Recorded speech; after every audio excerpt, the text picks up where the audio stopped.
बरं, यदा कदाचित समजा असं काही परिस्थिती निर्माण झाली, राजकीय परिस्थिती निर्माण झाली आणि समजा उद्धव ठाकरे हे भाजपसोबत गेले, तर मग संजय राऊतांचा स्टँड काय असेल? लोकही विचारतात हे. उद्धव ठाकरे आणि संजय राऊत वेगळे नाहीत, हे सगळ्यांना माहिती आहे. आणि उद्धव ठाकरे यांचं नेतृत्व असं आहे की ते कायम लोकभावनेचा आदर करतात. आज महाराष्ट्राची लोकभावना जी आहे ही शिवसेनेच्या पाठीशी यासाठी आहे की हा माणूस हिमतीनं लढतो आहे. इतके आघात झाले, इतके हल्ले झाले, पक्ष चोरला, चिन्ह चोरलं, पण लढतो आहे. ज्यांनी आमच्यावरती ही वेळ आणली, आम्ही त्यांच्याबरोबर जाण्या इतके नालायक नाही आहोत. उद्धव ठाकरेंना मी तुमच्यापेक्षा जास्त ओळखतो, बरं का. लोकांचा आमच्यावरचा विश्वास सोडून जाईल, राजकारणावरचा विश्वास सोडून जाईल. आम्ही म्हणजे नितीश कुमार नाही ना. म्हणजे ठाकरे कधीही भाजपसोबत जाणार नाही, का जावं? पुढेही कधी नाही, भविष्यातही नाही. का जावं? का कशा करता? असं काय आहे भाजपमध्ये? असं काय ठेवलं आहे भाजपमध्ये की आम्ही जावं? नाही, तुम्ही म्हणता ना की राजकारणामध्ये कधीही कोणी कायमचा शत्रू किंवा मित्र नसतो. राजकारणात काही होऊ शकतं. राजकारणात काहीही होऊ शकते, खरं आहे. आम्ही काँग्रेस किंवा राष्ट्रवादीबरोबर सरकार बनवू असं कोणाला वाटलं होतं का? ही वेळ भाजपने आमच्यावर आणली. अशा भाजपबरोबर आम्ही परत का जावं? म्हणजे कुठलीही परिस्थिती आली तरी सुद्धा ठाकरे कधीही भाजपसोबत जाणार नाही. शिवसेनेचं उत्तम चाललेलं आहे भाजपशिवाय. आम्ही काय एलिझाबेथ टेलरने एकाच माणसाची 4 वेळा लग्न करायला, ती एलिझाबेथ टेलरने केली होती.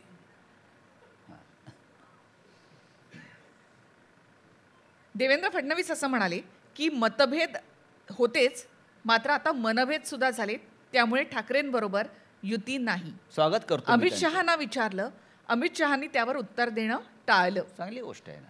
म्हणजे यापुढे ठाकरेंबरोबर युती नाही हे भाजपचं ठरलंय. तुम्ही म्हणता दिल्लीतनं फोन येतात किंवा तशी काही विचारणा होती की उद्धव ठाकरेंनी सोबत यावं. बघा, हे दोघे खोटं बोलतायत, फडणवीस आणि अमित शहा. त्यांना माहिती आहे महाराष्ट्रामध्ये त्यांनी जो प्रयोग केला तो फसलाय.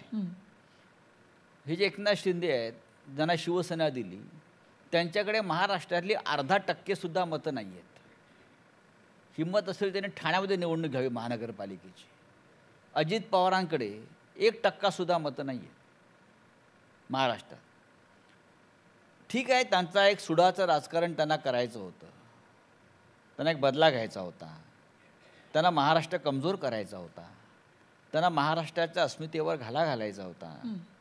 आणि हे त्यांचं जुनं स्वप्न आहे गुजरातच्या राजकारण्यांचं, मुंबईच्या संदर्भात, महाराष्ट्रासंदर्भात. ते त्यांनी सत्ता असल्यामुळे केलं. सत्ता आज आहे, उद्या नाही. किती काळ सत्ता राहणार?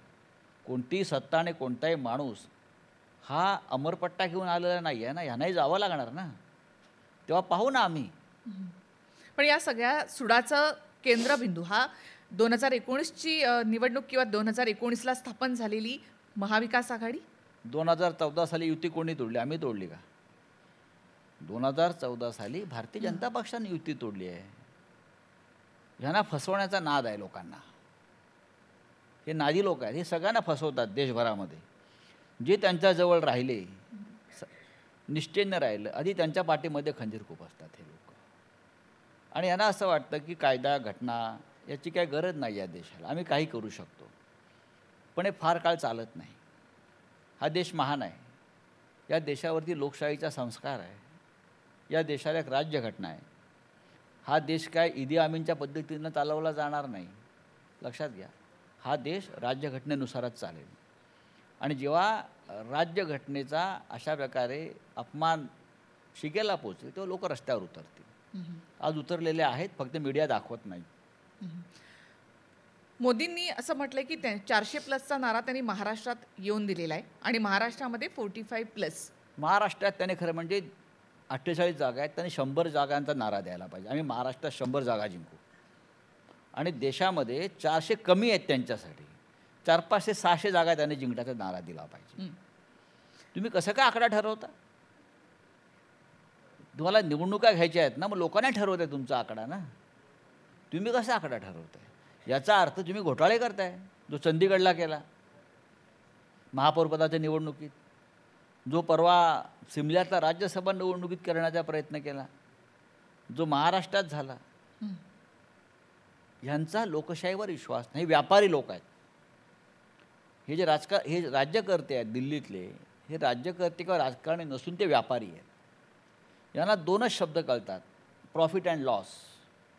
बाकी त्यांना दुसरं काही कळत नाही. लोकशाही, स्वातंत्र्य, अभिव्यक्ती स्वातंत्र्य, बरं का, हे त्यांना शब्द त्यांच्या डिक्शनरीत नाहीत. प्रॉफिट अँड लॉस हे 2 शब्द त्यांना माहिती आहेत.